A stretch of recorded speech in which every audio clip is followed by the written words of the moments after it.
किसी की हत्या करने के बाद शव को टुकड़ों में काट देना और फिर उसे फ्रिज में छुपा देना मानो आज ट्रेंड सा बन गया है। आए दिन भारत के अलग अलग शहरों से ऐसी खबरें आती रहती हैं। आज हम आपको जिस हत्याकांड की सच्ची कहानी बताने जा रहे हैं उसमें भी कुछ ऐसा ही होता है। मगर यह कहानी भारत की नहीं बल्कि दुनिया के सेफेस्ट सिटीज में से गिने जाने वाले हांगकांग से आई है। यहां तो क्रूरता की हदों को पार करते हुए एक अरबपति लड़की की हत्या करने के बाद न सिर्फ शव को टुकड़ों में काटा गया बल्कि शव को पकाकर सूप भी बनाया गया। और जिसने इस पूरी घटना को अंजाम दिया वो यकीन से परे था। हम 2023 में ही अंजाम दी गई हांगकांग की मशहूर मॉडल एबी चोय मर्डर केस की बात कर रहे हैं। तो आखिर एबी चोय मर्डर केस की पूरी कहानी क्या है, इस हत्याकांड को क्यों अंजाम दिया गया था और इन सब के पीछे किसका हाथ था, जानने के लिए वीडियो में आखिर तक बने रहिए। यकीन मानिए, जब आप इस घटना को अंजाम देने वाले अपराधियों तथा हत्या की वजह के बारे में सुनेंगे तो शॉक्ड रह जाएंगे। जैसा कि वीडियो की शुरुआत में हमने बताया, ये दिल दहला देने वाली हत्याकांड की पूरी कहानी हांगकांग के मशहूर फैशन मॉडल एबी चोय की है। एबी चोय का जन्म 11 जुलाई 1994 को हांगकांग के बेहद ही रईस परिवार में हुआ था। एबी चोय के पिता हांगकांग के जाने माने कंस्ट्रक्शन बिजनेसमैन हैं। एबी चोय देखने में बहुत ज्यादा खूबसूरत थीं, इसलिए ये अपनी पढ़ाई लिखाई पूरी करने के बाद मॉडलिंग की दुनिया में करियर बनाने का फैसला करती हैं और अपने प्रोफेशनल जीवन की शुरुआत बतौर इन्फ्लुएंसर करती हैं। बहुत कम समय में ही बतौर इन्फ्लुएंसर अपनी पहचान बनाने के बाद ये प्रोफेशनल तरीके से मॉडलिंग के क्षेत्र में उतर जाती हैं और कई मशहूर मैगजीन के लिए काम करने लगती हैं। इन्हीं सब के बीच जब एबी चोय की उम्र महज 18 साल थी, तभी इनकी मुलाकात 2012 में एलेक्स वोंग नाम के एक लड़के से होती है। एक तरफ एबी चोय एक अरबपति घराने की बेटी थी तो लड़का एक सामान्य से मिडिल क्लास फैमिली का था। इसके बावजूद दोनों एक दूसरे को पसंद करने लगते हैं और देखते ही देखते दोनों एक दूसरे के इतने करीब आ जाते हैं कि शादी भी करने का फैसला कर लेते हैं। दोनों महज 18 साल की उम्र में ही शादी कर लेते हैं। शादी के बाद इन दोनों की जिंदगी अच्छे तरीके से आगे बढ़ती रहती है। बीतते समय के साथ एबी चोय और एलेक्स वोंग 2 बच्चों के माता पिता भी बनते हैं। अमूमन शादी और मां बनने के बाद लड़कियां मॉडलिंग की दुनिया से दूर होने लगती हैं, मगर एबी चोय अपनी मेहनत के बल पर मॉडलिंग की दुनिया में और ज्यादा चमकने लगती हैं। इनकी मॉडलिंग की दुनिया तो अच्छी चल रही थी, मगर अब इनकी शादीशुदा जिंदगी में उतार चढ़ाव आने शुरू हो गए थे और देखते ही देखते ये उतार चढ़ाव इतने ज्यादा बढ़ जाते हैं कि अब इन दोनों में अक्सर विवाद होने लगता है और शादी के चौथे ही साल एबी चोय और एलेक्स एक दूसरे से तलाक लेने का फैसला करते हैं। तलाक लेने के बाद एबी चोय की दोस्ती हांगकांग के मशहूर तामजाय यूनान मिक्सियन रेस्टोरेंट चेन के मालिक के बेटे क्रिस टैम से हो जाती है। कुछ समय की दोस्ती के बाद 2016 में एबी चोय अब टैम चुक वॉन के साथ शादी के बंधन में बंध जाती हैं। बीतते समय के साथ इस शादी से भी एबी चोय 2 बच्चों की मां बनती हैं। भले ही एबी चोय ने दूसरी शादी कर ली थी, इसके बावजूद उसने अपने पहले पति से हुए दोनों बच्चों का ख्याल रखना नहीं छोड़ा था। यहां तक कि एबी चोय अब भी अपने पहले ससुराल वालों के करीब थी। इसने अपने बच्चों और पूर्व पति के लिए हांगकांग के बेहद ही पॉश इलाके में एक 4 बेडरूम का 1820 स्क्वायर फुट का एक लग्जरी अपार्टमेंट भी खरीदा था, जिसकी कीमत करोड़ों में थी। बच्चों की देखभाल के लिए एबी चोय अक्सर अपने पूर्व पति को पैसे भी दिया करती थी। पूर्व पति का भाई एंथोनी वोंग बहुत कामयाब नहीं था, इसलिए एबी चोय ने उसे अपना प्राइवेट ड्राइवर रख लिया था और बदले में उसे अच्छी खासी सैलरी दिया करती थी। मतलब दूसरी शादी करने के बावजूद एबी चोय हर किसी की नजर में एक आदर्श मां और एक जिम्मेदार महिला थी। हर कोई एबी चोय से काफी खुश था, किसी को कोई शिकायत नहीं थी। मॉडलिंग की दुनिया में भी एबी चोय अब काफी आगे आ चुकी थी। बात 2023 की है। एबी चोय को दुनिया के एक मशहूर फैशन मैगजीन के कवर पर भी जगह मिलती है। एबी चोय वो लग्जरियस लाइफ जी रही थीं जिसका ख्वाब अक्सर लोग देखा करते थे। इसकी पर्सनल दौलत ही करोड़ों में हो चुकी थी। मॉडलिंग की दुनिया में जलवे बिखेरने के साथ साथ एबी चोय अपने बच्चों का भी अच्छे से ख्याल रखती थीं और वो अक्सर अपने बच्चों को खुद ही स्कूल छोड़ने और स्कूल के बाद लेने जाया करती थीं। मगर 21 फरवरी 2023 को एबी चोय अपने बच्चों को स्कूल से रिसीव करने वाले समय पर नहीं पहुंचती हैं। यहां तक कि सभी बच्चे चले जाते हैं, मगर एबी चोय काफी देर तक वहां नहीं पहुंचती हैं। अब स्कूल अथॉरिटी की तरफ से एबी चोए को कांटेक्ट करने की कोशिश की जाती है, मगर इनका मोबाइल स्विच ऑफ आता है।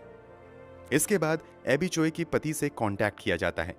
वो स्कूल से बच्चों को ले आते हैं, मगर अपनी पत्नी को लेकर परेशान हो जाते हैं, क्योंकि एबी चोए का कहीं भी अता पता नहीं चल रहा था।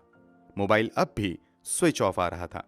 काफी खोजबीन के बावजूद जब एबी चोए का कहीं कोई अता पता नहीं चलता है, तो क्रिस टैम स्थानीय पुलिस स्टेशन में जाकर अपनी पत्नी के लापता होने की शिकायत दर्ज करवाते हैं। ये एक मशहूर मॉडल के साथ साथ शहर के एक अरबपति के बेटी के गायब होने का मामला था, इसलिए पुलिस वाले तुरंत एक्टिव हो जाते हैं और पुलिस की कई टीमें एबी चोए को खोजने में लग जाती हैं। एबी चोए के डेली रूटीन को समझने के बाद शुरुआती पूछताछ एबी चोए के पति से ही होती है, मगर पुलिस को कुछ भी संदिग्ध नहीं लगता है। पुलिस इन्वेस्टिगेशन का पहला दिन लोगों से पूछताछ में ही निकल जाता है, लेकिन कहीं से भी एबी चोए की कोई भी जानकारी पुलिस वालों के हाथ नहीं लगती है। अब पुलिस वाले अपनी जांच का दायरा बढ़ाते हुए एबी चोए के ड्राइवर यानी एबी चोए के पूर्व पति के भाई से भी पूछताछ करती है, मगर पुलिस के हाथ बहुत कुछ कामयाबी हाथ नहीं लगती है। मामले की गंभीरता को देखते हुए एबी चोए के पूर्व पति और उसके कई रिश्तेदारों से भी पूछताछ होती है, मगर पुलिस वालों को कुछ भी संदिग्ध नहीं लगता है। पुलिस वाले आसपास के इलाकों के सीसीटीवी को भी खंगालना शुरू करते हैं, मगर कहीं भी एबी चोए की मौजूदगी का पता नहीं लगता है। हालांकि एक सीसीटीवी में एबी चोए की तस्वीरें कैद होती हैं, जिसमें वो white T shirt, white pant और व्हाइट स्लीपर पहने हुए नजर आती हैं तथा उनके हाथ में एक पर्पल कलर का बैग नजर आता है। पुलिस इस तस्वीर के आधार पर भी एबी चोए को खोजने की पूरी कोशिश करती है, मगर 2 दिन बीत जाते हैं और पुलिस के हाथ खाली ही रहते हैं। बीतते समय के साथ पुलिस पर एबी चोए को खोजने का दबाव बढ़ने लगता है। इसी के बाद इस मामले की जांच कर रही पुलिस की सभी टीम एक साथ बैठने का फैसला करती है और जांच को लेकर फिर से रणनीति बनाई जाती है। इसी मीटिंग के दौरान एबी चोए के पहले ससुराल वालों से पूछताछ करने वाली अलग अलग टीम जब अपने अपने बयान दर्ज करवाती है, तो मीटिंग के दौरान सामने आता है कि एबी चोए के पूर्व पति के साथ साथ परिवार के सदस्यों के बयान में कई जगह विरोधाभास है तथा कई बयान झूठे भी लगते हैं। उन सभी के बयान को फिर से एनालाइज करने के बाद पुलिस वाले एबी चोए के पूर्व पति, उसके भाई समेत परिवार के दूसरे सदस्यों से एक बार फिर से पूछताछ का फैसला करते हैं। जब इन लोगों से दोबारा पूछताछ शुरू होती है, तो ये लोग एक बार फिर से नई कहानी सुनाने लगते हैं। अब पुलिस वालों को शक होने लगता है कि जरूर एबी चोए के गायब होने में इन लोगों का हाथ है। इसी कारण इन सभी के बयानों का मिलान तथ्यों से किया जाने लगता है, मगर इन सभी के ज्यादातर बयान झूठे साबित होने लगते हैं। इसके बावजूद इन लोगों को गिरफ्तार नहीं किया जाता है, बल्कि पूछताछ के बाद छोड़ दिया जाता है और पुलिस अपने आधार पर जांच आगे बढ़ाती रहती है। जांच के दौरान सामने आता है कि एबी चोए के पूर्व पति समेत परिवार के दूसरे सदस्यों को पिछले कुछ दिनों से पास के एक बेहद ही पिछड़े गांव की तरफ आते जाते देखा गया है। इस इंफॉर्मेशन के बाद पुलिस वाले उसी गांव का पता लगाते हुए उस घर में पहुंच जाती है जहां ये लोग पिछले कुछ दिनों से लगातार आ जा रहे थे। जब पुलिस वाले इस घर में आते हैं तो वो सभी हैरान रह जाते हैं, क्योंकि दावा किया गया था कि यहां कई दिनों से लोग रह रहे हैं, मगर घर की हालत ऐसी थी कि देखने से ही लग रहा था कि यहां लंबे समय से कोई नहीं रह रहा है, क्योंकि हर ओर धूल जमी हुई थी और घर के अंदर की हालत बहुत ज्यादा बदतर थी। पुलिस वालों के दिमाग में एक सवाल खटकता है कि जब घर की हालत इतनी बुरी है और देखने से लग रहा है कि यहां कोई रह भी नहीं रहा है, तो आखिर वो लोग यहां पिछले कई दिनों से आ क्यों रहे हैं? इसी सवाल का जवाब ढूंढने के लिए पुलिस वाले घर की तलाशी लेना शुरू करते हैं।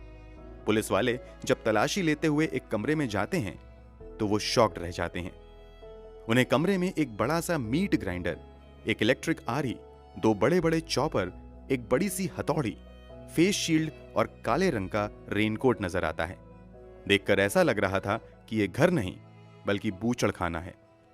अभी पुलिस वाले इन सभी चीजों के मिलने के रहस्य को समझने में लगे ही हुए थे कि पास में ही पुलिस वाले को एक छोटा सा पर्पल कलर का हैंड बैग नजर आता है। ये वही हैंड बैग था जो बैग एबी चोए के गायब होने वाले दिन सीसीटीवी में कैद हुए फोटो में एबी चोए अपने साथ लिए हुए नजर आई थीं। घर के अंदर एबी चोए के बैग की मौजूदगी अनहोनी की ओर इशारा कर रही थी। पुलिस वाले आगे तलाशी लेते हुए किचन तक जाते हैं तो उन्हें एक बड़ा सा सूप पॉट भी नजर आता है जो पूरी तरीके से भरा हुआ था। आगे तलाशी के दौरान जब पुलिस वाले कमरे में मौजूद बड़े से फ्रिज को खोलते हैं तो फ्रिज के अंदर का नजारा देखकर हर कोई सन्न रह जाता है। फ्रिज में इंसानी पैर के टुकड़े रखे हुए थे। इसके अलावा शरीर के कई अंगों को काटकर फ्रिज के अंदर रखा गया था। पुलिस वाले अब सारा माजरा समझ जाते हैं। इन सभी चीजों को जब्त करते हुए तुरंत जांच के लिए भेज दिया जाता है और पुलिस की कई टीमें एबी चोई के पूर्व पति तथा उसके परिवार के सदस्यों की तलाश में लग जाते हैं। पुलिस के लिए अब तक देर हो चुकी थी, क्योंकि पूछताछ के बाद पुलिस ने उन सभी को छोड़ दिया था और मौका मिलते ही उनमें से ज्यादातर लोग लापता हो गए थे। इसलिए पुलिस वाले तत्परता दिखाते हुए उन लोगों की खबर देने वाले को इनाम देने की घोषणा कर देते हैं। पुलिस की कई टीम ताबड़तोड़ छापेमारी शुरू कर देती है और कुछ ही दिनों के अंदर एबी चोई के पूर्व पति समेत उसके परिवार के एक के बाद एक कुल 7 लोगों को गिरफ्तार कर लिया जाता है। गिरफ्तार होने वाले लोगों में एबी चोई के पूर्व पति के अलावा पूर्व पति के माता पिता, भाई तथा उनके कुछ करीबी दोस्त शामिल थे। इन सभी ने मिलकर हत्या की साजिश रची थी। पुलिस ने इस स्टेज पर पहुंचकर केस को कितनी गंभीरता से लिया था, इसका अंदाजा आप इस बात से लगा सकते हैं कि एक एक सस्पेक्ट को पकड़ने के लिए पुलिस ने हर सस्पेक्ट के पीछे 100 पुलिस वालों को छोड़ दिया था। जब एबी चोई के पूर्व पति को गिरफ्तार किया जाता है तो उसके पास से लगभग 50 लाख रुपए कैश, लगभग 4 करोड़ रुपए वैल्यू के दर्जनों लग्जरियस घड़ी बरामद किए जाते हैं। ये सभी घड़ियां एबी चोई की थीं, जो एलेक्स ने हत्या करने के बाद चुराई थीं। इन सभी की गिरफ्तारी के बाद पूछताछ का सिलसिला शुरू होता है और पुलिस हत्या के असल कारणों को समझने की कोशिश करती है। पहले तो ये लोग एबी चोई की हत्या से इनकार करते हैं, मगर आगे जो खुलासा होता है वो हिला देने वाला होता है। पूछताछ में किए गए खुलासे के मुताबिक एबी चोई ने 2019 में अपनी पहली शादी से हुए दोनों बच्चों की देखभाल के लिए अपने पूर्व पति को 4 बेडरूम वाला एक लग्जरियस अपार्टमेंट खरीद कर दिया था। टैक्स बचाने के लिए एबी चोई ने यह अपार्टमेंट अपने पूर्व ससुर वोंग काउ के नाम पर खरीदा था। एबी चोई के दोनों बच्चों के साथ पूर्व पति का पूरा परिवार यहां खुशी खुशी रहता था। सब कुछ अच्छा चल रहा था, मगर 2023 की शुरुआत में एबी चोई अपने इस लग्जरियस अपार्टमेंट को बेचने का फैसला करती हैं।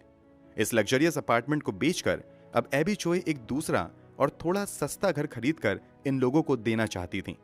इस फ्लैट की मौजूदा कीमत भारतीय रुपए में बात करें तो लगभग 70 करोड़ रुपए के आसपास थी। तुरंत ही एबी चोई के पूर्व पति समेत उसके परिवार वाले एबी चोई के इस डिसीजन का विरोध करना शुरू कर देते हैं। चूंकि टैक्स बचाने के लिए एबी चोई ने वो फ्लैट अपने पूर्व ससुर के नाम पर खरीदा था, इसलिए वो अब फ्लैट बेचने के कागजों पर दस्तखत करने से भी इनकार कर देते हैं।